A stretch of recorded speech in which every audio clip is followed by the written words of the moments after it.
그런데 위원님 말입니다. 그때 제가 한국에 와서 노무현 대통령이 탄핵을 당했습니다. 그때 탄핵 그게 올라갔죠. 그때 열린우리당이었나요? 그 국회의원들은 막 그 의사봉을 빼앗고 막 거기서 울고 불고 난리를 쳤는데. 그거를 설명을 좀 해드리면은. 근데 왜 그때는 그랬습니까? 국회 선진화법이 통과가 돼서. 네. 본회의장 안에서. 네. 회의의 진행을 막든지 물리력으로 행동을 하면은. 예. 형사처벌을 받게 돼 국회직을 내놓게 돼 있어요. 아, 그래서 못했나요? 그게 국회 선진화법이 바뀌어가지고. 예. 부글부글 끓는데도 밖에 가서 전부 다 벽을 치고 했는데, 물론 거기서 뭐 뛰어나가가지고 할 수도 있죠. 그런데 네. 그것은 그냥 국회직을 던지는 거예요. 네. 그거는 국회 선진화법에 그래 되어 있습니다. 국회 본회의장에서 그렇게 하면은, 이제 많은 사람들이 그런 얘기를 하는데, 우리가 바라볼 때 그랬습니다. 국회의 선진화법이라는 게 국회의원들의 그 행동을 발목을 딱 잡아놓은 거예요. 만약에 그 상태에서 나가서 만약에 그래 하면은 결국은 어떻게 되느냐. 본회의장의 의사진행 방해, 그 다음에 물리력에 의한 본회의 이 방해. 정세균 의장이 어떤 사람이에요? 제가 박근혜 대통령의 탄핵 소추에 대해서 국회의원의 의견을 서로 가지고 논의를 해야 된다. 이래가지고 본회의장 신청을 했어요. 발언 신청. 네. 다 막아버렸잖아요. 못하게 해버린 거예요. 그래서 제가 의총에서 했던 그랬군요. 얘기가 지금 박근혜 대통령에 대해서 탄핵 소추하면은 좌파들한테 정권 넘기고 나라 망한다. 또 그날 소추하는 날이에요. 소추하는 날. 그런 말씀하셨습니까? 내가 그랬죠. 좌파들한테. 그 녹음이 기록이 다 있잖아요. 신문기사에. 네. 나라 망하니까 너가 탄핵 찬성하는 사람 책임져라. 제가 그런 얘기를 하는 거예요. 그러고 제가 뭐라고 얘기하느냐. 그때만 해도 탄핵이 될지 안 될지가 왔다 갔다 하는 상황이었어요. 예. 바깥에는 촛불을 막 흔들어대고 또 바깥에 막 좌파들이 국회 의원사고 이런 입장이지만은 분명하게 저 혼자 의총에서 그 발언을 합니다. 그래서 탄핵 소추도 들어가기 바로 전에 이 모든 문제에 대해서 좌파 정권한테 박근혜 대통령 탄핵 소추하면은 좌파들한테 정권 넘기고 나라 망하니까 그 책임을 당신들이 다 져라. 네. 이렇게 제가 얘기를 하죠. 위원님, 고향이 북한이시죠? 아니, 아버님 고향이? 아버님 고향이. 아버님께서 생전에 통일에 대해서 북한에 대해서 이런 말씀을 좀 하셨습니까? 아버님은 북한에 대한 부분이 철저한 반공주의자시고 철저한 우리로 말하는 이제 우파인데 예. 아버님 통일은 북한에 힘이 없다. 우리가 힘을 길러서 북한 흡수통일을 할 수 있다. 이렇게 생각을 하시고 계신 거고. 그게 옳은 말씀이시죠. 흡수통일을 하는 게 맞죠. 왜냐하면은 지금같이 김정일 체제, 김일성 체제에서 권한의 행군하면서 250만이 300만 명입니다. 이제 굶어 죽었잖아요. 네, 300만. 그러고 본인들이 도저히 거주 이전을 이제 자유를 막을 수가 없으니까 풀어버렸다고요. 네. 그래서 대거 중국으로 넘어오고 살기 위해서 막 움직이기 시작하잖아요. 그때 끝난 거예요. 북한 정권은 끝났죠. 사실은. 그것에 다 끝났는데 거기에다가 살려준 게 김대중입니다. 그렇죠. 김대중 대통령이 그랬죠. 네. 북한 핵만 하더라도 북한 핵을 제거할 수 있는 몇 가지 방법이 있었고요. 네. 첫째는 김영삼 정부 때 북폭하겠다고 했을 때 그때 있었으면 북한 핵은 지금 없는 거예요. 그때. 네. 두 번째, 그때 북한이 무너졌을 가능성이 되게 높다. 그때 그죠? 이미 다 망한 상태니까. 예. 그다음에 시간 끌면서 햇빛 정책이라고 국민을 속여가지고 북한은 절대로 핵 만들지 않겠다고 해놓고는 지금 핵을 만들었잖아요. 그러고 김대중 대통령 돌아가셨어요. 노무현 대통령 때 뭐라 했습니까? 아니 북한 핵을 가지고 있다고 우리한테 큰 위협이 되지 않는다. 북한 핵은 우리 대한민국을 향한 핵이 아니다. 이런 논조를 계속 얘기했잖아요. 네. 이 두 좌파 정권이 북한 핵을 그냥 북한을 무너뜨리고 이 북한 핵도 생기지 않을 수 있는 걸 할 수 있었는데 이 두 좌파 정권이 했잖아요. 지금 문재인 정권은 뭐냐? 이거보다 한 발 더 나가 있는 거예요. 더 나가서 뭐냐? 지금 북한 핵에 대해서 미국이 강력하게 경제 제재를 통해서 북핵을 드러내야 된다. 제가 지난번에 미국 갔을 때 NSC 사람들도 자, 북핵 핵무기만 문제가 아니고 탄저균이나 대량 살상 무기도 대단히 위험하지 않느냐. 그러게 말입니다. 한국 국민들은 거기에 대해서 대단히 더 위험성을 가지고 있고 탄저균 3kg만 하면 대구 지역 한 250만 지역에 터뜨리면은 몰살할 수 있는 거 아니냐. 자, 이 문제에 대해서 대책이 있느냐 했더니 자기들도 그 문제를 북한 측 얘기를 한다 그래요. 그러면은 북한 핵하고 대량 살상 무기를 동시에 없애야 되는데 지금의 문재인 정권은 북한 핵에 대한 폐기를 가고자 하는 길이 아닌 것 같아요. 이 사람들이 계속 안보쇼를 하면서 북한 인권에 대해서도 한마디 안 해주면은 북핵 폐기에 대한 얘기를 안 하는 거예요. 전혀 다른 얘기. 미국하고 김정은이 얼마 전에 신년사 하기 전에 20일 전에 북한의 그 중앙통신에서 뭐라고 했습니까? 당신들이 도대체 한반도의 비핵화라는 게 도대체 뭐냐? 그러니까요. 그것은 미국의 전략핵부터 다 없애는 것이 한반도의 비핵화의 길이다. 네. 이렇게 얘기하잖아요. 우리 문재인 정권은 얘기 한마디도 안 하잖아요. 한마디도 안 하고는 그냥 비핵화 할 거다고 안보쇼로 국민을 속이고 있는데 네. 이것은 북한한테 비핵화로 가는 길이 아니고 북한 핵을 인정하는 핵 보유국으로 인정하는 길로 가고 있다. 네. 그들이 계속 얘기하는 건 종전선언, 네. 그다음에 평화 협정, 그죠?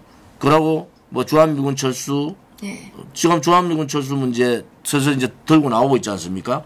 주한미군이 뭐 어떤 문정인은 그렇게 해요. 주한미군이 필요 없을 수도 있다. 네. 뭐 이런 얘기를 하고 있는데 네. 지금 현 상태로 봐서는 아무튼 이 지금의 문재인 정권이 가고자 하는 것은 북한 핵 폐기의 길이 아니다. 그럼 이 사람들이 가는 길은 어디입니까? 뭐 지금 연방제 하겠다는 거 아니겠어요? 네, 연방제가 그래서 가능하겠습니까? 북한을 죽이지 않고 네. 같이 살아가는 길을 모색하겠다 이런 얘기인데 네. 북한의 김정은 정권을 드러내지 않고는 북핵 폐기라든지 대량 살상 무기를 없앨 수가 있느냐? 그렇게 되면 박근혜 대통령이 말씀하신 대로 우리 세대나 우리 후대 세대들은 네. 북한 핵을 머리에 이고 살 수밖에 없는데 그것은 대단히 위험하고 또 대한민국의 안보뿐만이 아니라 경제 문제라든지 뭐 대한민국 국민의 안전 문제까지 침탈당할 가능성이 되게 높다. 그래서 우리가 뭐 잘 뽑았든 잘못 뽑았든 김대중이나 노무현 대통령이 그렇게 했고 지금 문재인 씨가 이렇게 하고 있잖아요. 문재인 정권이. 네. 그러면 이 우리 세대에서 북핵 문제라든지 남북 분단의 문제라든지 또 북한 인권 2,500만 북한 주민의 인권 문제라든지 우리 세대에서 끝을 내야 된다. 이걸 그렇죠. 끝을 내지 않고 그렇죠. 그냥 가겠다 하는 것은 그것은 오히려 역사를 네. 비켜가는 거 아니겠어요? 남북 문제는 역사를 정면으로 보고 정면 돌파를 해야 되지 그것을 비켜가는 것은 좌파들이 잘하는 거예요. 좌파들이 뭡니까? 현재의 경제적인 어려움을 비켜가고 미래 세대가 엄청나게 짐을 지더라도 비켜가는 정책을 쓰고 있는데 남북 문제 그랬으면요. 결국은 우리 아들, 딸이나 손자, 손녀들이 북핵의 공포에 살고 대량 살상 무기의 공포에 살고 언제라도 한국은 북한의 속국이 될 수 있는 장치를 마련해 버리기 때문에 네. 우리가 지금 이렇게 싸우고 북핵 폐기를 얘기하고 김정은 처단을 얘기하는 것은 그것은 우리가 지금 시점에 사는 사람들의 역사적 책무다. 저는 네. 그래 보고요. 북한이 저한테 11번을 그랬어요. 조평통, 그 다음에 평양방송, 그 다음에 노동신문 등등 해가지고 또 청년연맹 이래가지고 조원진 처단하라고 11번을 했어요. 물론 그들은 뭐 저나 뭐 이해란 박사 같은 사람 없어지면 좋잖아요. 그런데 예. 대한민국 국민이 보고 있잖아요. 과연 그 사람들이 도대체 2,500만 북한 주민들을 제대로 네. 지금 이끌어 왔느냐. 네. 김씨 3대 세습 정권은 봉건 국가잖아요. 왕조 국가에 김씨 왕조를 만들었지 않습니까? 그렇죠. 그러면 그 사람들이 예를 들어서 대한민국 국민들만큼 북한 주민들이 잘 먹고 잘 살고 인권, 자유가 유지되는 그런 상황이 되느냐? 그게 아니잖아요. 네. 그러면 그 정권의 3대 70년은 심판을 받은 거 아닙니까, 지금? 그렇죠. 국제적으로도 다 심판되고 고립돼가 있는, 이 나라를 좌파들이 지금 더 인큐베이터에 넣어가 살리고 있는 거예요. 저는 이 부분은 정말 지금 김대중 대통령이 핵 안 만든다고 그렇게 장담하다가 북한 핵 만들었죠. 노무현 대통령이 북한 핵이 대한민국의 위험이 아니라고 그런 논조로 얘기했죠. 지금은 뭡니까? 시간 끌기 해가지고 북한 핵을 없앨 수 있는 경제 봉쇄로 북한 핵을 없앨 수 있는 기회를 또 문재인 정권이 차단하고 있는 거예요. 그럼 도대체 좌파 정권은 체면도 안면도 염치도 없는 거야. 왜 그런지 아세요? 아니 북한 핵 문제의 핵심적인 건 김대중 노무현 아닙니까? 그렇죠. 그럼 김대중 노무현 정신을 이어받는 더불어민주당은 국민들이 심판을 해야 되잖아요. 너희 때문에 핵이 만들어졌고 너희 때문에 햇빛 정책 때문에 북한 핵이 이렇게 돼가 있는데 도대체 지금 문재인 정권이라는 게 너것도 좌파 정권이 도대체 핵 문제에 대해서 이렇게 어정쩡하게 그냥 평화시원화 하고 안보시원화 해가지고 북한 핵 폐기의 얘기를 안 하고 엉뚱한 얘기해서 되게 경제 제재나 하자고 말이지. 우방에 가가지고 전혀 우방 국가 지도자들하고 생각이 전혀 다른 엉뚱한 얘기를 하니까 대한민국 품격도 떨어지고 국격도 떨어지고 대한민국이 도대체 저 사람들이 전 세계는 북한 핵에 대해서 폐기를 해야 된다고 얘기하는데 대한민국의 대통령이라는 사람이 나와가지고 그런 얘기를 하고 있으니까 세계 사람들이 볼 때 대한민국이 1년, 2년 전에 대한민국하고 지금 현재의 대한민국하고 어떻게 보겠습니까? 그렇습니다. 그래서 이해를 못 하는 거예요. 네, 근데 위원님. 그런데 말입니다. 지금 이 좌파 정부가 이렇게 득세하도록 그동안 자유한국당, 위원님도 그 전에 자유한국당 계시지 않았습니까? 그러면 이 우파 진영의 정당이 왜 이렇게 무능력했느냐 이 문제가 나오는 거 아닙니까? 그게 그동안에 네. 이 사람들을 뽑을 때 그 사람 뭘 보고 뽑은 그 사람의 국가에 대한 정체성 문제라든지 또 대한민국의 보수의 가치라든지 이러한 부분을 보고 뽑아야 되는데 뭐 모든 정권이 다 마찬가지고 모든 당의 지도자들이 그렇게 했어요. 그냥 자기 계파 또 하나는 그 나름대로 어떤 그 자격 뭐 그 사람이 판검사 출신인지 교수 출신인지 장차관 출신인지 이 사람들 관료 출신들이나 이런 사람들은요 30년 40년을 눈치 보고 생활한 사람들이에요. 이 사람들이 딱 이 좌파 독재 정권이 딱 들어오니까 한계가 온 거예요. 웰빙 정당의 한계가 온 게 개인적인 의원들의 능력 문제를 떠나서 국가에 대한 정체성이 너무 갖춰지지 않았다. 그 다음에 이 애국이라는 게 그냥 하늘나라에서 떨어진 것 같이 자기 보신주의에 빠져있는 정치인들이 많다.